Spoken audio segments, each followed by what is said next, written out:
Assalamualaikum warahmatullahi wabarakatuh. Alhamdulillah wassalatu wassalamu ala Rasulillah. Perkenalkan, nama saya Yazid Ihsan, SPDI MPD. Saya merupakan dosen program studi pendidikan agama Islam Universitas Ahmad Dahlan dengan NIDN 0510089901. Adapun kualifikasi akademik dan konsentrasi keilmuan saya adalah pendidikan agama Islam. Hal tersebut didasarkan pada linearitas dan sinergitas kualifikasi akademik pendidikan saya S1 dan S2 yang saya selesaikan pada program studi pendidikan agama Islam. Berdasarkan konsentrasi dan kualifikasi akademik yang saya miliki, saya diberikan amanah dan tugas oleh program studi untuk mengampu beberapa mata kuliah. Yang pertama adalah mata kuliah sejarah pendidikan Islam. Adapun yang kedua adalah Al-Quran Hadis, kemudian Akidah Akhlak, dan Pendidikan Akidah Akhlak.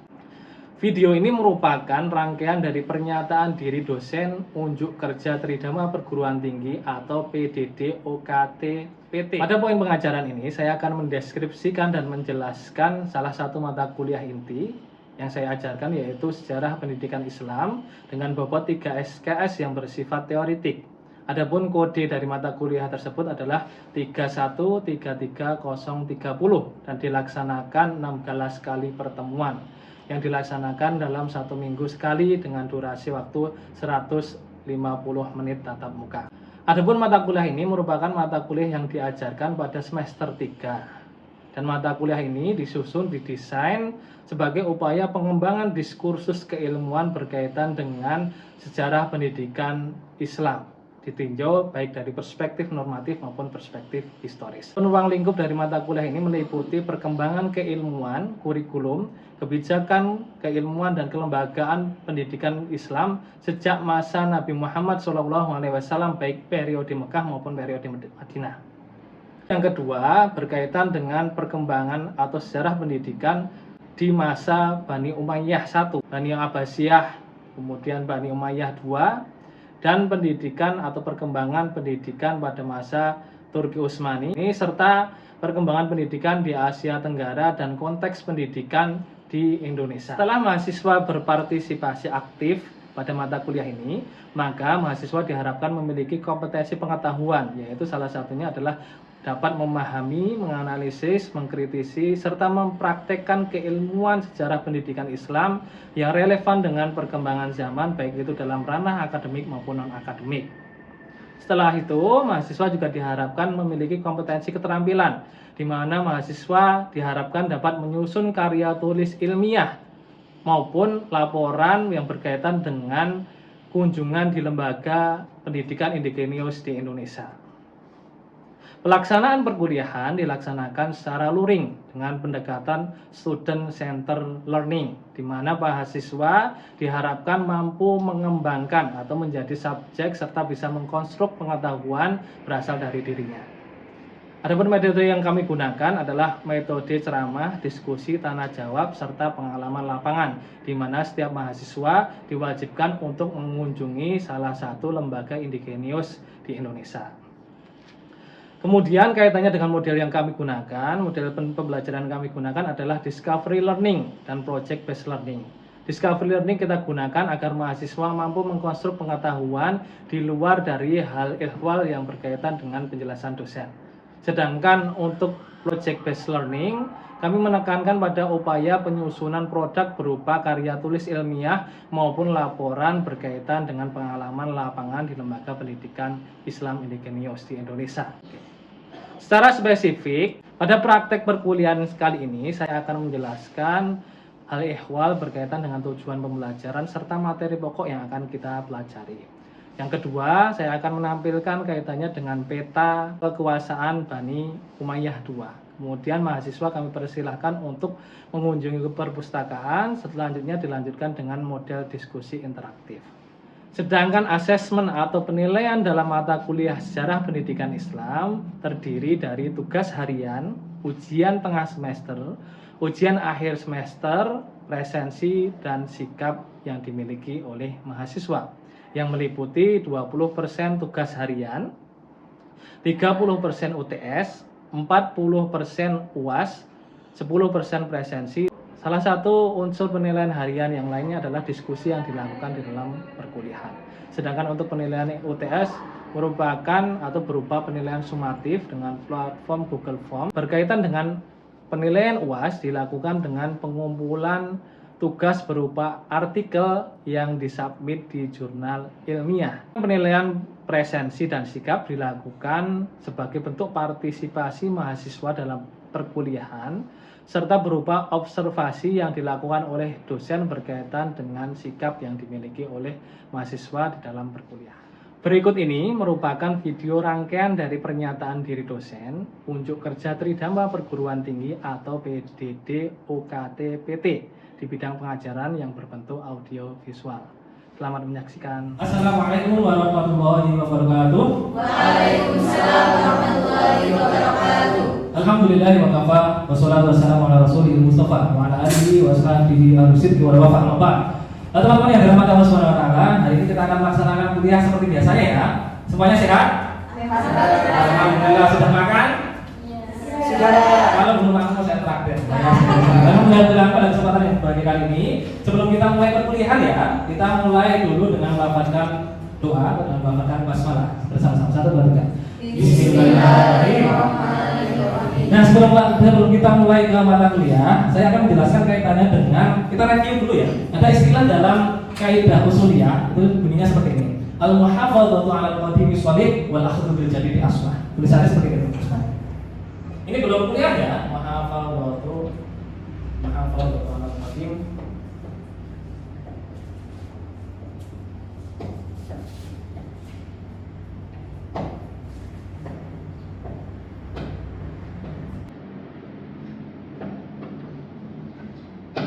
Nah, istilah ini sebagai pengingat teman-teman semuanya bahwa urgensi manusia itu tanggung nafsu dengan lipat. Apa maksudnya? Kita nggak boleh kemudian terlena.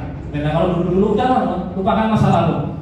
Tapi juga nggak boleh juga kalau kamu ibaratnya masa lalu seperti ini, kamu harus mengingat-ingat supaya apa? Tanggung nafsu dengan lipat. Supaya kamu ada introspeksi, ada perenungan, ada perbaikan di depannya. Nah, ini sebelum kita masuk kuliah dulu nih, ada istilah kaidah usuliyah, al-muhafadzatu 'alal qadimi shalih wal akhdhu bil jadidi aslah. Jadi al-muhafadzatu menjaga sesuatu yang lama, konservatif, itu merupakan perbuatan yang soleh selagi hal ini merupakan hal yang baik. Tetapi wal akhdhu bil jadidi aslah, mengambil perkara yang baru, perkara yang lebih modern, itu merupakan perkara yang sudah atau merupakan perkara yang sangat baik.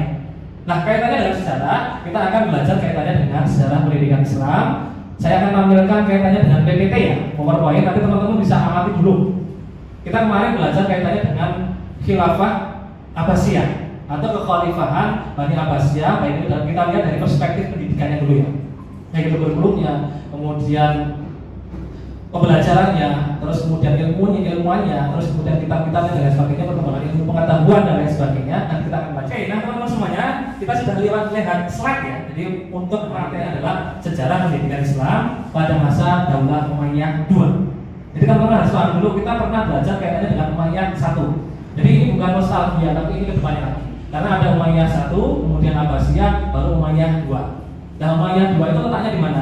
Nah, teman-teman kita mulai lihat slide. Jadi kita mulai perjalanan dari arah mana nih? Dari arah Baghdad menuju ke Andalusia. Siapa yang tahu Andalusia itu di mana?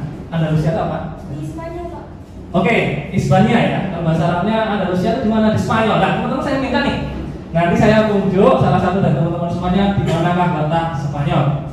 Yuk, Mas Fatahillah gimana? Maju, tunjukkan. Silakan maju dulu.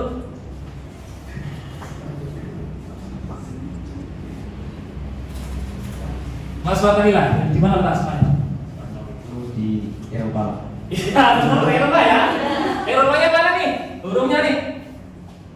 Eropa bagian Iya, benar sekali. Eropa bagian itu bagian mana? Coba lihat. Tunjuk salah satunya.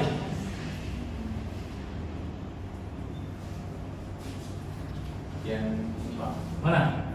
R. Oke, Mas Fatahillah mau menunjukkan huruf R. Coba teman-teman lihat ya, R itu nanti masuknya di mana? Karena kita nanti sini sebelum aku sesi, saya akan ditanya sama teman-teman sebelum R. Selanjutnya Mbak yang berbaju pink, Mbak siapa namanya? Oh, berbaju pink, berjilbab pink, namanya Mbak? Mbak Wahyu, silakan. Maju lah, tunjukkan. Kira-kira Andalusia atau Spanyol itu mana sih tempatnya? Sini Pak. Di sini. Oke, Mas Fatihah di sini, Mbak Wahid di sini. Oke, yang lain. Coba Mas, Mbak yang berjilbab kita, Mbak Nisa. Mbak Nisa, oke? Oke, silakan. Sebutnya mana? Mungkin di sini Pak. Di sini. Oh ya. Oke, teman-teman silakan untuk menebak-nebak dalam hati teman-teman semuanya. Nah, tadi Mas Fatihah bilang hurufnya R. Nah, Pak, kalau ditanya apakah dosennya tahu semua negara ini, ya tentunya tahu. Ini R, terus kemudian bawah itu R, dan Mbak Nisa tadi ya U. Oke, coba kita tebak. Coba kita lanjutkan, ini adalah pita buta R. R tadi di mana? Ukraina. Ternyata Mas Fatihah itu benar, Eropanya ada di atau Ukraina ada di Eropa, tapi ini bukan Andalusia.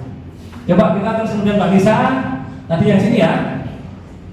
Mana ini? Turki. Jadi nanti ada pembahasan spesifik berkaitan dengan Turki Utsmani. Terus kemudian yang benar siapa, Mbak? Wahyu. Tadi nambahnya di sini. Nah, di sini itu merupakan daerah Hispania atau dikenal dengan Spanyol atau dikenal dengan Andalusia zaman dulu. Nah, teman-teman yang laki-laki saya pertanyakan, kalau kalian nonton Barcelona kok nggak tahu tempatnya sini? Oke, kita masuk ke Portugal ya. Nah, ini peta dunia ya. Jadi persebaran Islam sendiri dari perspektif persebaran Islam itu kan bukan kaitannya hanya perang saja. Karena dulu musimnya perang ya perang. Tetapi persebaran Islam itu melalui pendidikan, terus kemudian melalui perdagangan dan sebagainya. Makanya Islam itu yang alaih. Jadi Islam itu merupakan agama yang tidak menggunakan cara-cara yang biologis. Oke teman-teman semuanya. Tolong diamati teman-teman. Ini kan Arab Saudi, Jazirah Arab. Iya. Maaf. Nah, persebaran umat Islam mulai dari sini, kemudian ke sini. Nah, itulah persebaran, termasuk nanti juga teman-teman akan melihat dari perspektif pendidikan. Saya next. Nah, adapun tujuan perkuliahan kali ini kita akan menjelaskan kaitannya dengan bagaimana supaya teman-teman itu memahami, mengetahui, bisa menjelaskan dinamika perkembangan di Andalusia. Terus kemudian mahasiswa dapat menyebutkan ilmuwan maupun perkembangan iptek. Terus kemudian yang ketiga, mahasiswa dapat mengkontekstualisasikan pendidikan Andalusia dengan era saat ini. Sampai di sini ada pertanyaan? Saya yakin belum ya. Oke, saya masuk singkat terlebih dahulu. Nah, teman-teman coba bayangkan tuh, yang dari Jazirah Arabia kemudian masuk ke Afrika, baru kemudian masuk ke Eropa. Dan Andalusia itu merupakan daerah atau merupakan kekuasaan sebagai transmitter peradaban di Eropa. Nah, kita masuk periode dulu sebelum teman-teman nanti saya berikan tugas, salah satu tugas. Yang pertama, sebenarnya Andalusia itu sudah atau penaklukan Andalusia itu sudah diinisiasi pada masa Khalifah Bani Umayyah I awal-awal. Tapi kemudian ada penyerangan terhadap pemerintahan Raja Pampah, Al-Fanja dan lain sebagainya belum berhasil. Baru pada masa yang kedua, masa Khalifah Al-Walid bin Abdul Malik itu sebagai inisiator. Jadi kalau teman-teman kemarin, ya terus kemudian Pak, gimana kalau yang Tariq bin Ziyad? Tariq bin Ziyad itu masuk bagian dari eksekutor lapangan. Kalau Al-Walid bin Abdul Malik itu adalah Khalifah pada masa Umayyah I, di mana kemudian Ratu Julian itu meminta bantuan karena Islam itu kan bukan menunjukkan kekerasan. Jadi Islam itu sebagai agama pembebasan, di mana Ratu Julian itu merasa terzalimi, akhirnya meminta bantuan ke Musa bin Nusair. Musa bin Nusair sebagai gubernur Mesir atau gubernur Afrika Utara itu kemudian konsultasi. Setelah konsultasi adalah persetujuan akhirnya menaklukkan pada masa Tariq, kemudian pada masa Tariq bin Ziyad, kemudian ini sudah dikuasai. Tetapi stabilitas politik, pendidikan dan kemajuan belum berada banyak. Baru pada masa Umayyah II, masa Abdurrahman I atau Abdurrahman Ad-Dahir. Oke, teman-teman sudah paham ya? Ini sebagai gambaran, ini baru ukuran dalam pendidikan. Nah, hari ini teman-teman nih, coba dilihat, dibaca ya. Hari ini teman-teman saya minta untuk pergi ke perpustakaan. Waktunya kira-kira berapa menit? 5 menit, cukup ya? Cukup. Nah, teman-teman, saya berikan kelompok dulu 1, 2, 3, 4. Kelompok 1. Berarti kelompok 1 membahas tentang perkembangan lembaga pendidikan. Kelompok 1 ya. Yang belakangnya masuk di kebijakan pendidikan Islam ya. Terus kemudian belakangnya lagi tugasnya adalah berdoa ya enggak? Yang belakang lagi tugasnya adalah mencari ilmuwan di Andalusia. Jadi nanti setelah 5 menit ke perpustakaan, silakan perwakilan kelompok untuk presentasi. Mulai di hitungan ketiga semuanya sudah ke perpustakaan. 1, 3.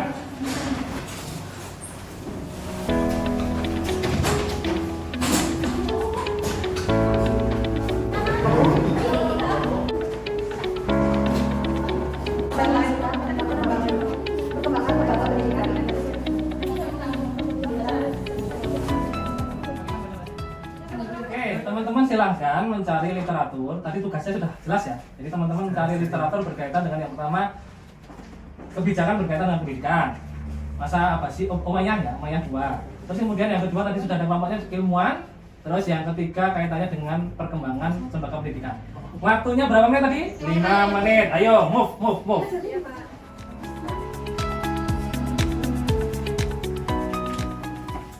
Waktunya 5 menit. Ini tinggal 4 menit ya. Silakan untuk teman-teman saling membantu ya, satu dengan yang lainnya. Karena yang presentasi hanya satu kelompok, hanya satu orang.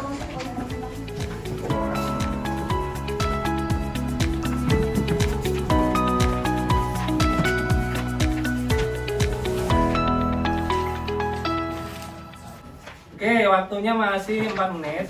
Silakan untuk dimaksimalkan teman-teman yang lainnya untuk membantu ya. Dan nanti akan mempresentasikan ya. Oke, Pak.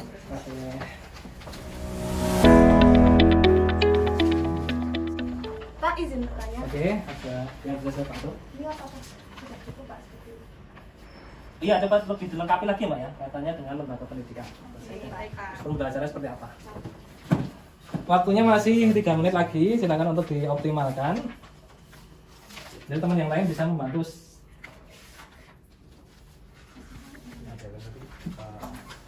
Tadi yang pendidikan perkembangannya sudah selesai belum? 70%, 80%? Atau lagi ya? Hampir, Pak. Oke.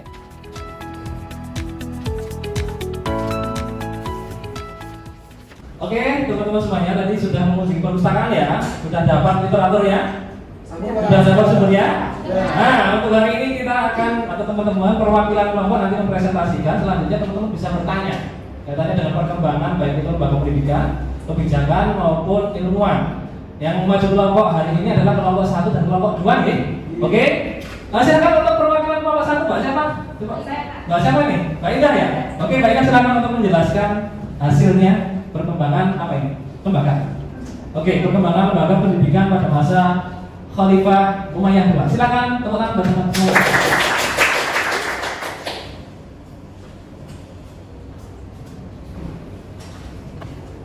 Bismillahirrahmanirrahim. Assalamualaikum warahmatullahi wabarakatuh. Baik, di sini saya mewakili kelompok 1 akan mempresentasikan dari perkembangan lembaga pendidikan dan sarana kerja.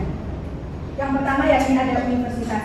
Nah, universitas ini ada pendidikan tinggi seperti Universitas Cordoba yang memiliki berbagai jurusan seperti astronomi, matematika, kedokteran, teologi dan hukum dengan fasilitas perpustakaan 4 juta buku. Nah, selain itu di Andalusia ada juga memiliki Universitas Sevilla, Malaga dan Granada.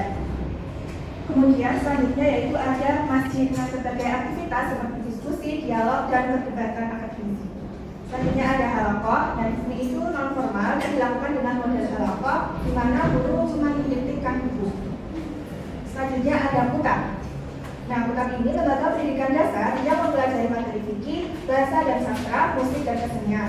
Kemudian ada madrasah yang tersebar hampir di seluruh wilayah Andalusia seperti Cordoba, Granada, Sevilla dan Toledo. Nah, mungkin demikian presentasi dari kelompok 1. Adakah yang ingin ditanyakan teman-teman? Ya, Mbak Tiara gimana? Untuk model pembelajarannya di universitas itu seperti apa ya? Apakah sama pada zaman sekarang atau berbeda? Oh ya, langsung saya jawab saja ya. Mungkin kalau untuk model pembelajarannya itu sama seperti saat ini. Kuliah lagi pasti. Oke. Yang lain silakan. Kalau tidak ada selanjutnya kelompok 2 kita berikan tepuk tangan kepada kelompok 2. Oke, nanti saya akan menjelaskan kaitannya dengan beberapa hal minimal berkaitan dengan perkembangan pendidikan di masa Umayyah 2 atau di Andalusia. Nah, selanjutnya dari kelompok 2 silakan. Perwakilan kelompok 2. Oke, Mbak Tira mau maju berikan tepuk tangan semuanya.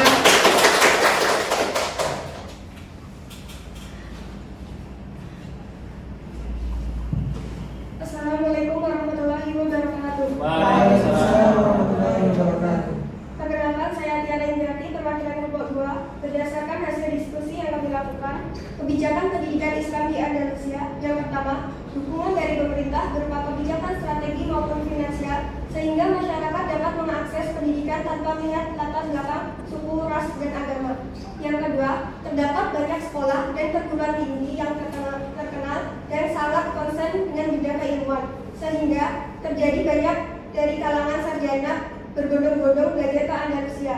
Yang ketiga, adanya kompetisi secara positif di dalam memajukan peradaban dan pendidikan antara Umayyah II di Andalusia dan Abbasiyah di Baghdad. Yang keempat, kesadaran masyarakat akan urgensi menuntut ilmu dengan mempelajari berbagai cabang ilmu dan menghasilkan karya. Kelima, interest patronase golongan pengusaha terhadap pengembangan keilmuan. Sekian dari kelompok kami. Bila ada yang ditanyakan, saya persilakan. Oke, silakan yang akan bertanya. Oke, Mas Fatahillah ya. Izin bertanya, apakah di sana diberikan akses untuk golongan non muslim atau yang lain? Kan di sana katanya toleransi, gimana baiknya? Untuk di sana itu semua agama maupun Islam dan Islam itu bisa mengakses hal tersebut gitu. Jadi tidak hanya untuk golongan Islam saja seperti itu. Oke. Yang lain? Kalau tidak ada kita berikan tepuk tangan. Saya yakin semuanya, dan terima kasih Pak. Saya yakin semuanya sudah paham ya kaitannya dengan perkembangan Islam dalam perspektif pendidikan, lembaga pendidikan maupun perspektif kaitannya dengan kebijakan dalam pendidikan. Tapi juga nanti ada beberapa pernyataan yang saya luruskan teman-teman semuanya. Coba kita lihat slide saya dulu ya. Oke, kita lihat di kebijakan pendidikan. Tadi yang disampaikan oleh Mbak Tiara atau kelompok 2 itu sudah oke, sudah benar. Jadi ada dukungan yang sangat masif atau dukungan yang sangat oke dari pemerintah. Karena rata-rata bukan hanya pengembangan infrastruktural misalnya itu. Tapi kalau teman-teman nanti akan saya perlihatkan bagaimana perkembangan Andalusia abad 7 sampai dengan abad ke-12. Karena Andalusia itu abad 7 sampai 12, kemudian abad ke-14, 13, 14 itu mengalami kemunduran secara peradaban. Sedangkan Eropa mengalami namanya aflarum atau mengalami kemajuan yang sangat kuat, kemajuan yang sangat masif karena nanti ada transmisi peradaban dari Andalusia. Nah, terus kemudian yang kedua, kenapa Andalusia itu maju? Karena kebijakannya apa? Pembangunan besar-besaran berkaitan dengan sekolah dan perguruan tinggi. Jadi teman-teman kadang-kadang bayangkan apa sudah ada abad 7 itu universitas, bentuknya seperti apa dan lain sebagainya. Nah, ini sekalian menjawab dari kelompok 1 tadi bahwa universitas-universitas di sana itu bukan hanya mengkaji kaitannya dalam bidang keagamaan. Karena proses penerjemahan baik itu pemikiran berasal dari Persia, pemikiran dari India, Yunani dan lain sebagainya itu berkembang sangat pesat penerjemahannya. Oke, terus kemudian ada kompetensi positif nih. Jadi Abbasiyah dengan Umayyah II di Andalusia itu kompetensinya sangat-sangat terlihat tapi positif. Jadi kadang-kadang orang-orang Andalusia atau penguasa Andalusia, bisa khalifah, bisa amir waktu itu melakukan import. Jadi guru-guru di madrasah Nidomia, profesor-profesor madrasah Nidomia itu direkrut untuk mengajar di universitas-universitas Cordova, Sevilla dan lain sebagainya. Kira-kira kalau teman-teman sudah baca tadi tuh kaitannya dengan kebijakan lembaga pendidikan, kira-kira yang kurang terhadap pendidikan Islam saat ini apa? Coba silakan yang tahu. Atau saya tunjuk Mbak Silva Pintar. Kira-kira kalau kita berkaca di Andalusia, kira-kira ada yang kurang nggak dengan pendidikan kita saat ini, pendidikan Islam?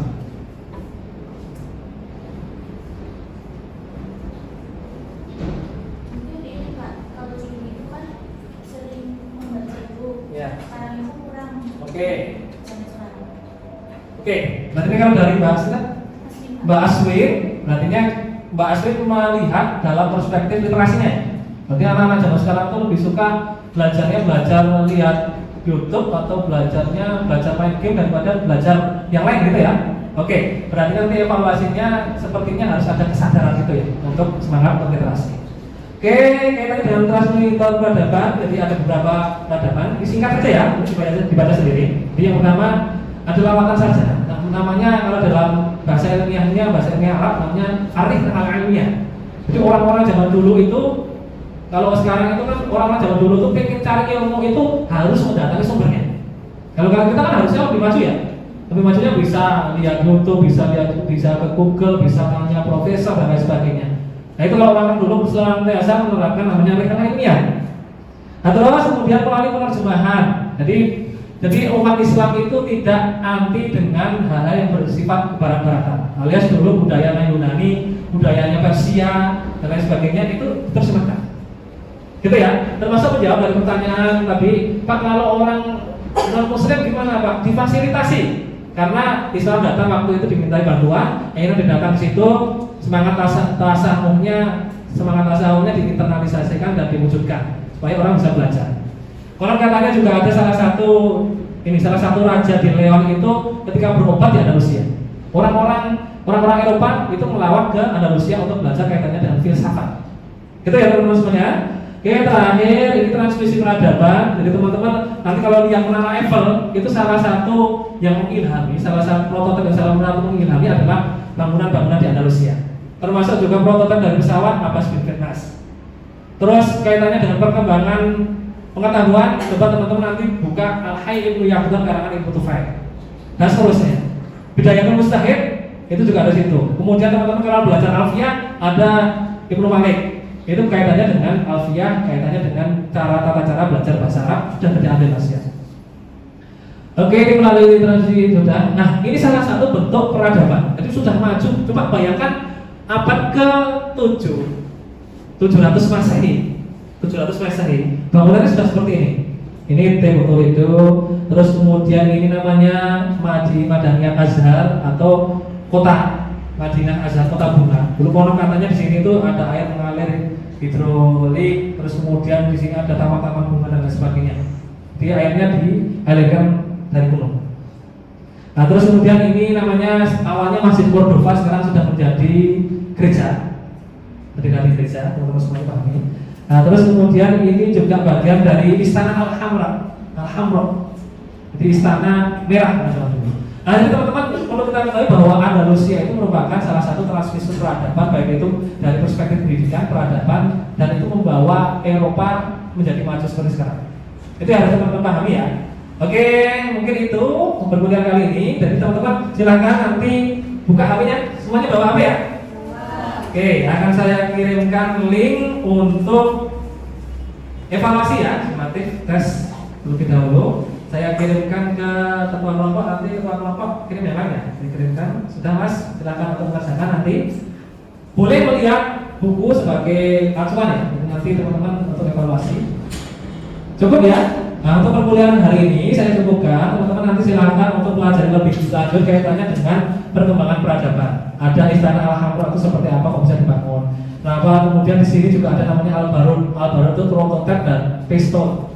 Jadi tembak-tembak itu ada prototipenya di sini. Itu ya teman-teman semuanya.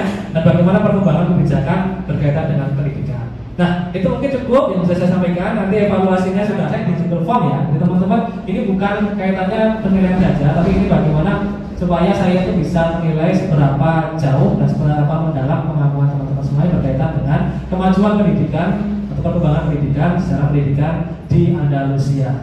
Jadi jangan hanya melihat Andalusia itu dari perspektif bal-balannya aja, tapi perkembangan Islam di sana juga sangat bagus ke masa itu. Cukup ya teman-teman semuanya, kita akhiri perkuliahan ini dengan melafalkan Alhamdulillah. Alhamdulillahirrahmanirrahim. Adapun untuk minggu depan kita akan pelajari kaitannya dengan kekhalifahan Turki Utsmani. Terima kasih banyak. Wabillahi hidayah taufik. Mohon maaf teman-teman semuanya, tetap semangat ya. Assalamualaikum warahmatullahi wabarakatuh.